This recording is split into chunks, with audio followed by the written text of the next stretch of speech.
Hey everyone, this week we're going to be looking at ring final circuits and the continuity of their conductors. In particular these four down here. Don't worry if you can't see them right now. I'll pan the camera down later on and I'll show you them, but these four here represent a ring on this test rig. So this is the test you're going to do when you've installed a new circuit, a new rewire or something like that, and it's initial verification. So when it's brand new, it's never been energized before, it's never been used, you've maybe installed it or something. You know, several points, several whatever sockets and various accessories that you've installed, and then you come to testing. This is where we're at: step 1, step 2, step 3. This is an actual dead test, so there's no energy going, no power going to this board at all anyway, so there's no worries there. The isolator's showing green or anything, but you know, obviously normal circumstances, normal situations, you'd lock off and prove dead and all the rest of it. For me, we don't have to do any of that because it's all dead. I know it is. Front off, and I'll grab the tester.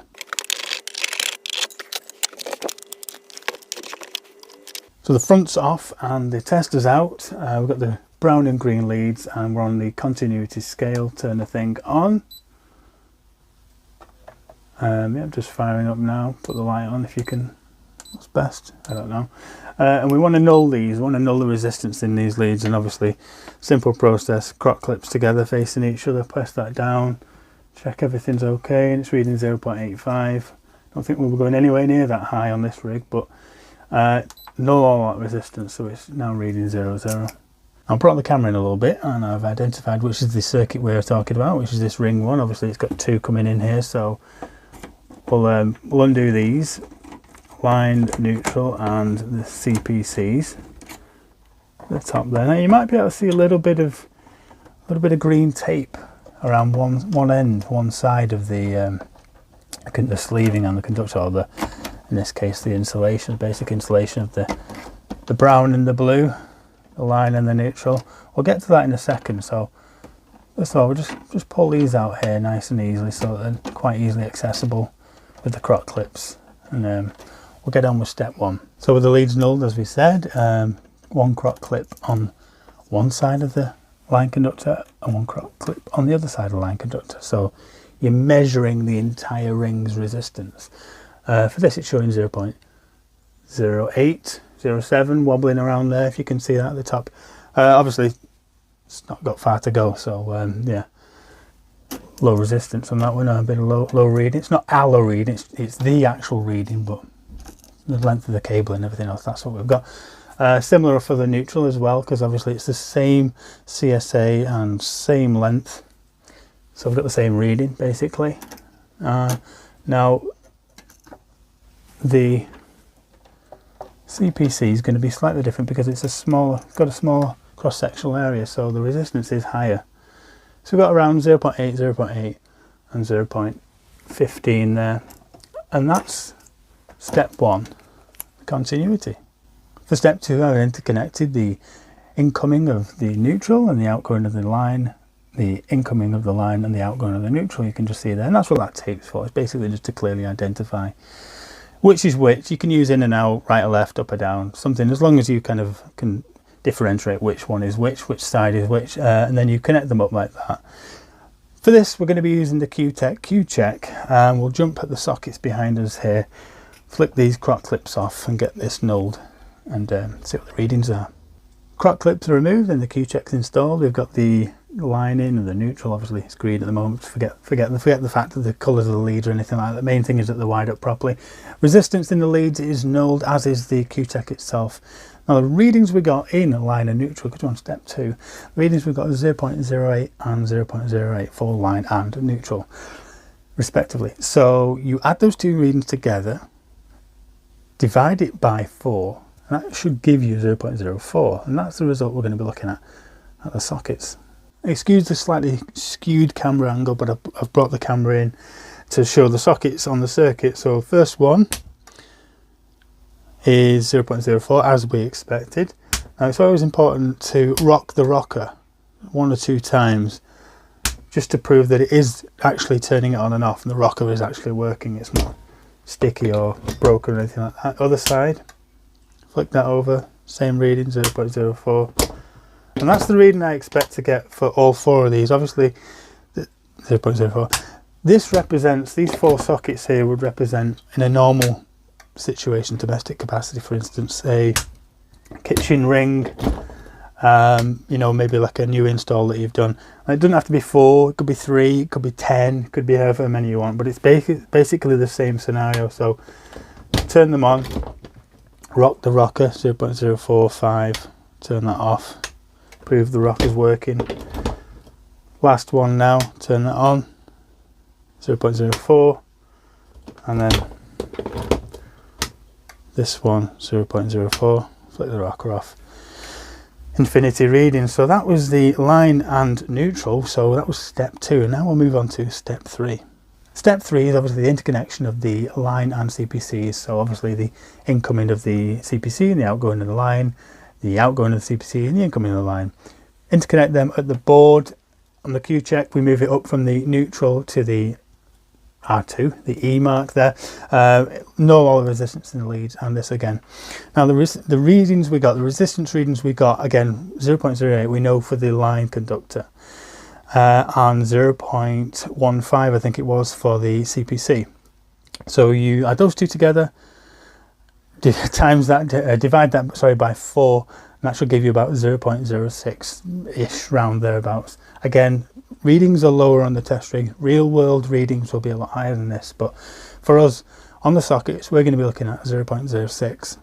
So again, slightly wonky camera angles again, I apologise, but as long as the main things are in shot. So start again up here, 0.06, 0.6, these two again, 0.06. Don't know why I'm rocking the rockers. I've got a thing about rocking rockers. Whenever I test them, I seem to just, I think it's just doing too many EICRs. I just seem to just keep doing rocking rockers on sockets because they're never really new. They're always quite old, and you know, you want to find any resistance or get rid of any resistance that you find. As you can see here, as we're going through the board, 0.06 across the board. So the calculated reading that we calculated is actually measuring correctly. With step 3 completed, there's a few results we can write down in the test results. So we've got R1, R2, we've also proved polarity dead.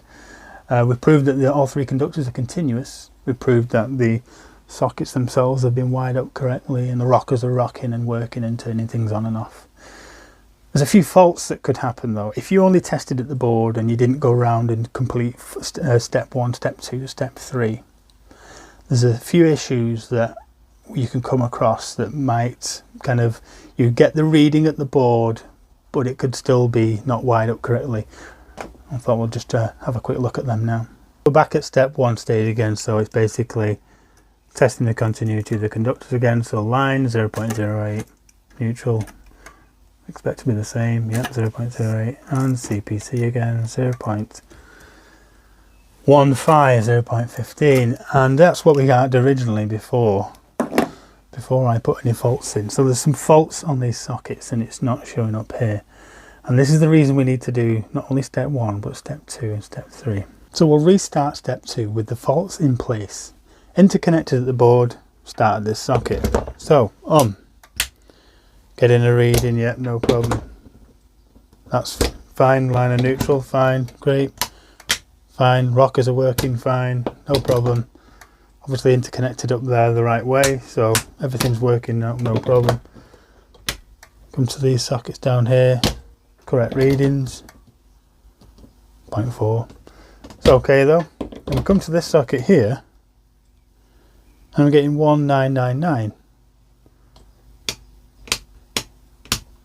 Well, let's try the other socket on the double socket, and it's the same reading. So there's obviously something not quite wired up right or incorrectly. Now the next thing you're going to do is start taking the socket off, but a quick thing you could do is to just pull one of these out, just check it into the earth, into the CPC rather, and there you'll see you're getting a reading. So that's telling me I've got a reading between line and CPC, even though line and neutral are interconnected. CPC is up here, it's not doing anything.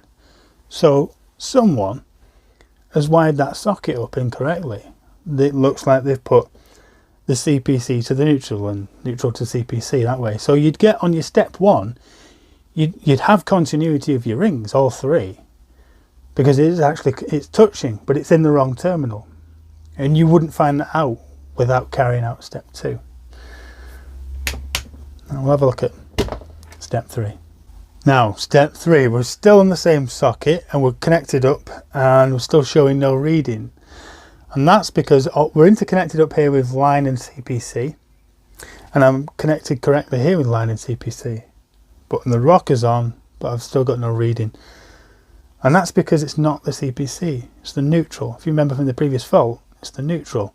So the CPC and neutral reversed, or in the, if you like, both in their wrong, incorrect terminals. If I pull this probe out of here and shove it into the neutral, you'll see I get a reading because it thinks that's where the CPC is. Okay. We'll carry on through the other sockets and see what we get. There's no point testing that one because we know what it is. So we're getting a reading here, 0.05, 0.6. 0.6 is the result we were looking for, by the way. So a 5 there, 0.6 there. And we come to this one, and again we've got infinity, 1999. So rockers, yeah, a bit of a flick over here.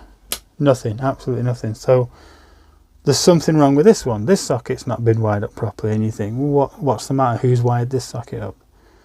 So as we're testing between Line and CPC, and I'm connected up here with Line and CPC, I'm going to start moving a few of these probes about to see what actually is connected down here. And you can see as soon as I move the neutral to the line to the neutral, I get a reading, 0.06. So instantly that's telling me that line and neutral have been connected up behind the socket incorrectly. So it's like a reverse polarity kind of thing. They've the line's in the neutral terminal and the neutral's in the line terminal. So I can tell that by getting these kind of readings between neutral and earth, which is down here, but actually it's Line and CPC that's interconnected at the board. So there's a couple of faults that on the face of it, just like normal sockets, but behind them there's lurking faults, and there's other things as well. So you could have your line and neutral connected, for instance, an example, connected improperly, terminated correctly, fine, but they're twisted together, and your CPC is twisted together as well, has popped out of the earth terminal. So now on a socket like this, the CPC is just kind of waving around in the back of the box, not doing anything. So no longer is this connected to earth, but also you've got, from step 1, you've got a reading of full continuity on your ring, on your CPC ring, but it's actually not connected, and you wouldn't find that without carrying out all 3 steps. So that's some pretty basic testing on ring circuits. Step 1, 2 and 3, and the faults that can be existing if you don't carry out all of 3.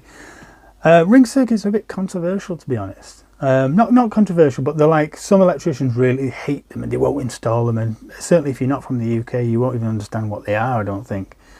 Maybe, I think they come back, they're a throwback from kind of post-war Britain when we didn't have as much copper or something, I'm not too sure. You have to look that up. I kind of tend to, I don't know, more radials and stuff like that. I'm not in a kitchen, I understand a ring, but even still, the last few I've done have been radials. But yeah, let me know in the comments, guys, what do you think about ring circuits, especially if you're start working in the UK and domestic environment. Do you like doing ring circuits? Do you hate them? Or are you a radials man? Or do you love doing them? Let me know. Thank you so much for watching, guys. I'll see you next time. Bye now.